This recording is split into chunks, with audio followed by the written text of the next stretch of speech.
भगवत गीता का यहाँ से शुरुआत होता है। पृष्ठभूमि में पढ़ रही हूँ।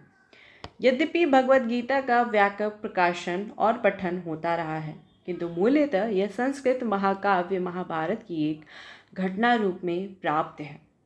महाभारत में वर्तमान कलयुग की घटनाओं का विवरण मिलता है। इस युग के प्रारंभ में, आज से लगभग 5000 वर्ष पूर्व, भगवान श्री कृष्ण ने अपने मित्र तथा भक्त अर्जुन को भगवत गीता सुनाई थी। उनकी यह वार्ता, जो मानव इतिहास की सबसे महान दार्शनिक तथा धार्मिक वार्ता है, इस महायुद्ध के शुभारंभ के पूर्व हुई, जो धृतराष्ट्र के 100 पुत्रों तथा उनके चचेरे भाइयों पांडवों के मध्य होने वाला था। धृतराष्ट्र तथा पांडु भाई भाई थे, जिनका जन्म कुरुवंश में हुआ था और जो राजा भरत के वंशज थे, जिनके नाम पर ही महाभारत नाम पड़ा। चूंकि बड़ा भाई धृतराष्ट्र जन्म से अंधा था, अतएव राज सिंहासन उसे मिलकर उसके छोटे भाई पांडु को मिला। पांडु की मृत्यु बहुत ही कम आयु में हो गई, अतएव उसके 5 पुत्र युधिष्ठिर, भीम, अर्जुन, नकुल तथा सहदेव धृतराष्ट्र की देखरेख में रख दिए गए। क्योंकि उसे कुछ काल के लिए राजा बना दिया गया था, इस तरह धृतराष्ट्र तथा पांडु के पुत्र एक ही राजमहल में बड़े हुए। दोनों ही को गुरु द्रोण द्वारा सैन्य कला का प्रशिक्षण दिया गया और पूज्य भीष्म पितामह उन्हें सलाह देते रहते थे। इतने पर भी धृतराष्ट्र का सबसे बड़ा पुत्र दुर्योधन पांडवों से घृणा और ईर्ष्या करता था और अंधा तथा दुर्लभ हृदय धृतराष्ट्र पांडु पुत्रों के बजाय अपने पुत्रों को राज्य का उत्तराधिकारी बनाना चाहता था। इस तरह धृतराष्ट्र के परामर्श से दुर्योधन ने पांडवों के युवा पुत्रों को जान से मार डालने का षड्यंत्र रचा। 5 पांडव अपने चाचा विदुर तथा अपने ममेरे भाई कृष्ण के संरक्षण में रहने के कारण अपने प्राणों की रक्षा करते रहे। कृष्ण कोई सामान्य व्यक्ति नहीं, अपितु साक्षात परम ईश्वर हैं, जिन्होंने इस धराधाम में अवतार लिया था और अब एक राजकुमार की भूमिका अदा कर रहे थे। वे पांडव की पत्नी कुंती तथा पृथा के भतीजे थे। इस तरह संबंधी के रूप में तथा धर्म के पालक होने के कारण वे पांडु पुत्रों का पक्ष लेते रहे और उनकी रक्षा करते रहे। किंतु अंततः चतुर दुर्योधन ने पांडवों को जुआ खेलने के लिए ललकारा। उष्णयाग स्पर्शधा में दुर्योधन तथा उसके भाइयों ने पांडवों की सती पत्नी द्रौपदी पर अधिकार प्राप्त कर लिया और फिर उसे राजाओं तथा राजकुमारों की सभा के मध्य निवस्त्र करने का प्रयास किया। कृष्ण के दैवीय हस्तक्षेप से उसकी रक्षा हो सकी, किंतु जुए में हार जाने के कारण पांडवों को अपने राज्य से हाथ धोना पड़ा और 13 वर्ष तक वनवास के लिए जाना पड़ा। वनवास से लौटकर पांडवों ने दुर्योधन से अपना राज्य मांगा, किंतु उसने देने से इनकार कर दिया। 5 पांडवों ने अंत में अपना पूरा राज्य न मांगकर केवल 5 गांव की मांग रखी, किंतु दुर्योधन सुई की नोक पर भी भूमि देने के लिए राजी नहीं हुआ। अभी तक तो पांडव सहनशील बने रहे, लेकिन अब उनके लिए युद्ध करना अवश्यभावी हो गया। विश्वभर के राजकुमारों में से कुछ धृतराष्ट्र के पुत्रों के पक्ष में थे तो कुछ पांडवों के पक्ष में। उस समय कृष्ण पांडु पुत्रों के संदेशवाहक बनकर शांति की याचना के लिए धृतराष्ट्र के दरबार में गए। जब उनकी याचना स्वीकृत हो गई तो युद्ध निश्चित था। अत्यंत सचित्र 5 पांडवों ने कृष्ण को भगवान के रूप में पहचान लिया था, किंतु धृतराष्ट्र के दुष्ट पुत्र उन्हें नहीं समझ पाए थे।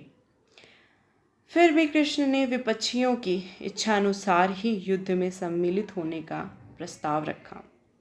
ईश्वर के रूप में वे युद्ध नहीं कर सकते थे, किंतु जो भी उनकी सेना का उपयोग करना चाहे कर सकता था। राजनीति में कुशल दुर्योधन ने कृष्ण की सेना झपट ली, जबकि पांडवों ने कृष्ण को लिया। इस प्रकार कृष्ण अर्जुन के सारथी बने और उन्होंने इस सुप्रसिद्ध दुर्योधन का रथ हाँकना स्वीकार किया। इस तरह हम उस बिंदु तक पहुंच जाते हैं जहां से भगवद गीता का शुभारंभ होता है। दोनों ओर की सेनाएं युद्ध के लिए तैयार खड़ी हैं और धृतराष्ट्र अपने सचिव संजय से पूछ रहा है कि उन सेनाओं ने क्या किया। ये प्रश्न उठ रहा है। इस तरह सारी पृष्ठभूमि तैयार है, आवश्यकता है केवल उस अनुदान तथा भाष्य के विषय में संक्षिप्त टिप्पणी की। भगवद गीता के अंग्रेजी अनुवादों में यह सामान्य प्रवृत्ति पाई जाती है कि वे अपनी विचारधारा तथा दर्शन को स्थान देने के लिए कृष्ण को ताक पर रख देते हैं। वे महाभारत के इतिहास की पौराणिक कथा मानकर कृष्ण को निमित्त बनाते हैं।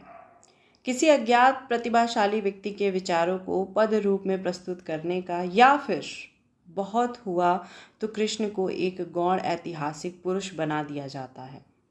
किंतु साक्षात कृष्ण भगवद गीता के लक्ष्य तथा विषय वस्तु दोनों हैं, जैसा कि गीता स्वयं अपने विषय में कहती है।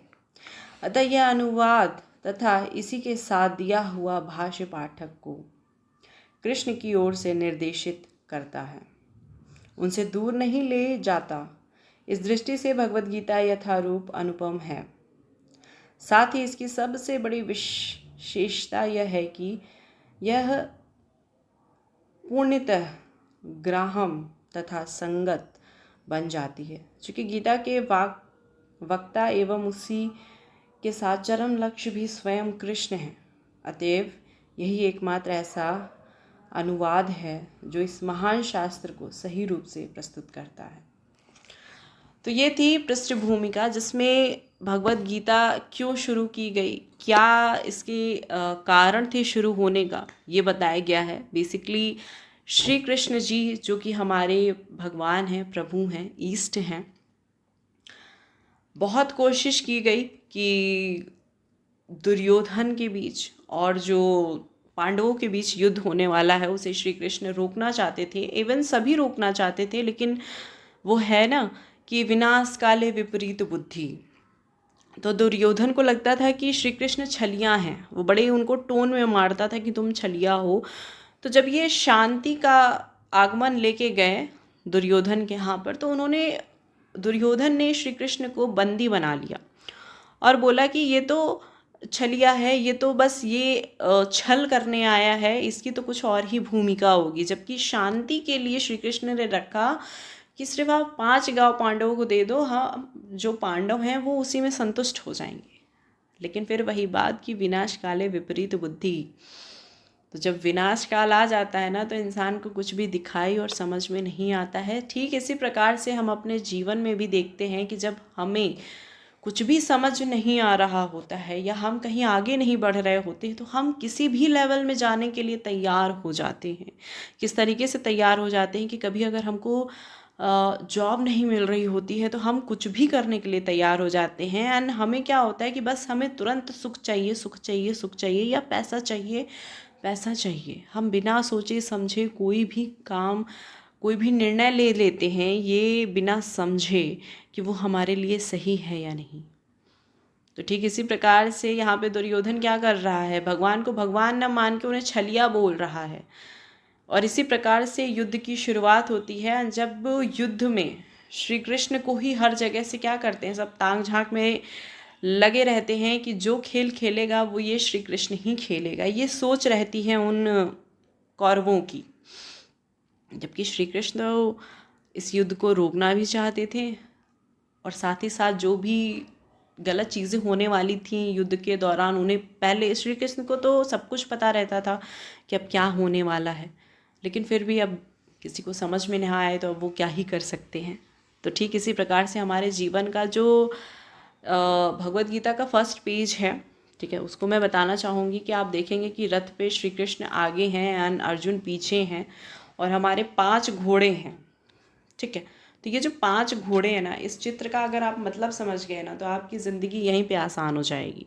ये जो 5 घोड़े हैं ये हमारी इंद्रियां हैं, 5 इंद्रियां। और श्री कृष्ण हमारे प्रभु हैं, ईष्ट हैं, ब्रह्म हैं, जिनसे कि हम जन्म लेते हैं, जो हमें गाइड करते हैं। अर्जुन की जगह हम अपने आप को रखेंगे तो ये भगवत गीता बहुत आसानी से समझ सकते हैं। आई होप कि ये पृष्ठभूमि आपको समझ में आई हो। ये शुरुआत है मेरी इस भगवत गीता के अध्याय का। सो हरे कृष्णा।